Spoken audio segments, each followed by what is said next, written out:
दोस्तों, क्या आप जानते हैं, स्त्री भले ही क्यों न जेवर गहने से लद जाए, लेकिन उसका मन गंदा ही होता है।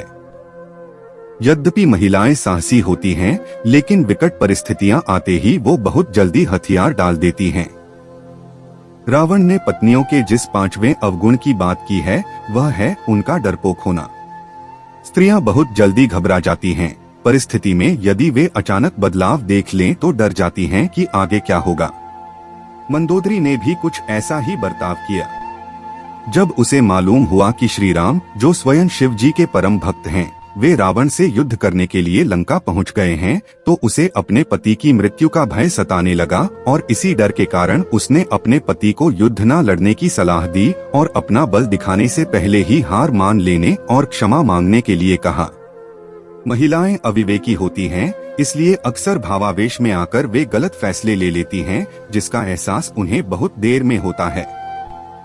इसलिए रावण ने यह कहा कि भले ही स्त्रियां कितनी ही साहसी क्यों ना हो, लेकिन उनके मन में एक भय जरूर होता है। यह भय उनसे अजीबोगरीब कार्य करवाता है। इस भय के कारण उनकी बुद्धि भ्रष्ट हो जाती है। अविवेक, जी हाँ, रावण के अनुसार स्त्रियों का 6वां अवगुण है उनका अविवेक।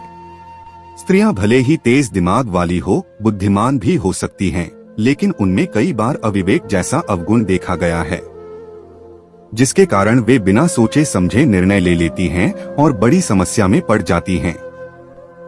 वैसे तो महिलाएं कोमल हृदय वाली होती हैं, लेकिन अगर कोई एक बार उनकी नजर से उतर जाए तो वो उसे आसानी से माफ नहीं करती हैं।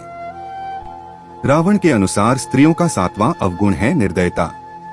स्त्रियां दया जरूर करती हैं, लेकिन जिस बात पर उन्हें दया न आए, वे कभी उस पर भविष्य में भी दया नहीं दिखाती। यह उनका हठ ही समझ लीजिए। रावण के मुताबिक महिलाएं भले ही कपड़ों से, गहनों से खुद को सजाएं, लेकिन दिल से वो पवित्र नहीं होती हैं।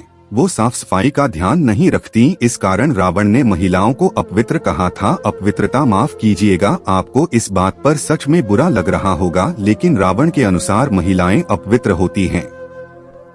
उनमें मन की साफ सफाई का अभाव होता है।